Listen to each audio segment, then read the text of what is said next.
اس کربلا کے صحرا کے اندر یزید نے جس طرح امام حسین رضی اللہ تعالیٰ عنہ کو شہید کیا اور حضرت امام حسین کے خاندان کو شہید کیا، جب مدینہ المنورہ پر یزید نے مسلم بن عقبہ کو مقرر کیا، جس کو بزرگوں نے مصرف بن عقبہ کہا ہے، تو اس کو کہا 3 دن تک مدینے کا حرم تمہارے لیے حلال ہوگا، جو چاہو تم کرنا، اور شامی فوجوں کو اجازت ہوگی۔ تو وہاں بھی انہوں نے 10,000 تابعین اور 700 صحابہ کو شہید۔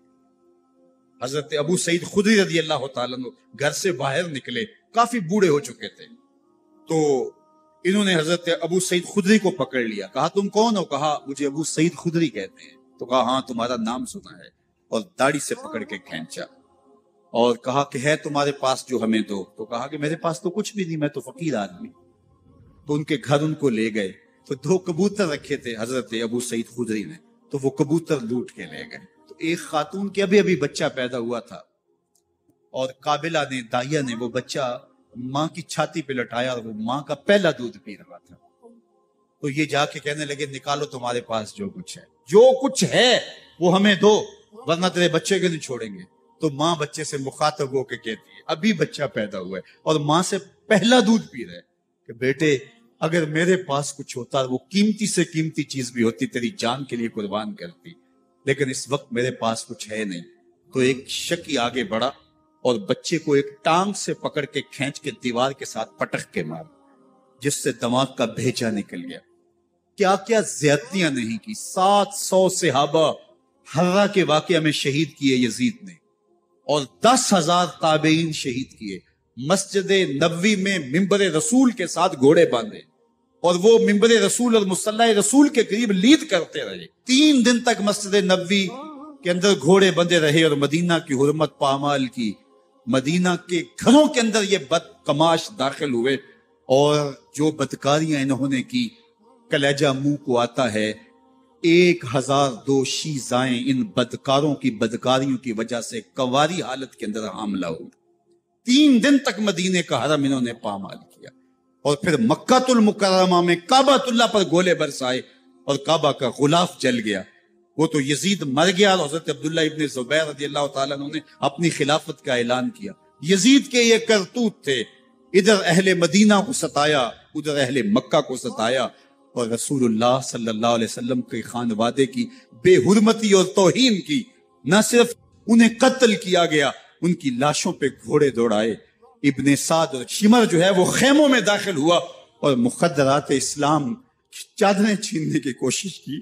حضرت زینب سلام اللہ علیہ نے مخاطب ہو کے کہا ہمارے چہرے کے رکھوالے چلے گئے ہیں، ظالم تو خیال نہیں کرتا ہم رسول اللہ کی بیٹیاں ہیں۔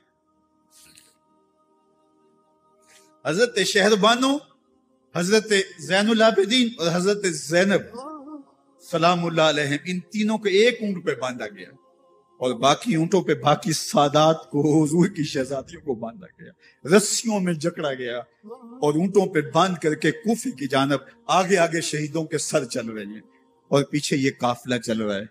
اور جب یہ قافلہ وہاں سے گزرا جہاں لاشیں پڑی تھی، امام زین العابدین 14 سال کے تھے اور بیمار تھے، اور ان کا حوصلہ نہ ہوا، وہاں غشی ان کے اوپر آنے لگی۔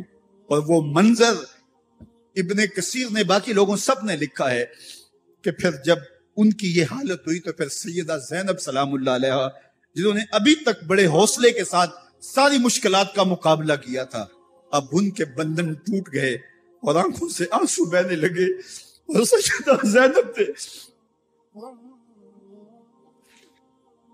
امام حسین رضی اللہ تعالیٰ عنہ کی لاش پہ کھڑے ہو کے، اور وہ روندی ہوئی لاش، ٹوٹی ہوئی ہڈیاں، اور وہ بریدہ بدن، کٹا ہوا سر نیزے کی نوک پہ، اور لاش یہ پڑی ہے۔ تو حضرت سیدہ زینب نے مدینے کی طرف منہ کر کے جو ہے وہ حضور سے فریاد کی، رسول اللہ، اے پیارے آقا، یا جدہ ہو، اے ہمارے نانا محترم، یہ دیکھیے آپ کا حسین پڑا ہوا ہے، بدن سے کپڑے اتار لیے گئے، خاک ہوائیں اڑا رہی ہیں، اور اس کے اوپر چادر جو ہے وہ مٹی کی پڑ گئی ہے، یا محمد آہو۔ اور آگے فرمایا حضور آپ کی اولاد کاٹ دی گئی، اور پھر کہا بناتوں کا سبایا، حضور دیکھیے آپ کی بیٹیوں کے ہاتھ باندھ دیے گئے ہیں، اونٹوں پہ کس دیا گیا ہے، سر شہیدہ آگے آگے چل رہے ہیں، راستے کے اندر ایک جگہ آئی اور ان کو اتارا گیا۔ رات کا موقع تھا، ایک خاتون آئی اور اس نے کوئی کھانا پیش کیا ان کو اور کہا کہ میں کسی زمانے میں حضرت سیدہ فاطمہ تو زہرا کی نوکری کیا کرتی تھی، ان کی لونڈی تھی، ان کی کنیز تھی، اور آج مجھے پتا چلا کہ آپ لوگ گزر رہے ہیں، تو میں نے کہا کہ میں اپنی مخدومہ کے خاندان کی خدمت کروں۔ اور پھر اس نے کہا کہ اس وقت سیدہ کی گود میں ایک 6-7 ماہ کی بچی تھی جس کو زینب کہا کرتے تھے۔ سیدہ زینب نے کہا کہ اماں اگر پہچانتی ہو تو وہ بد نصیب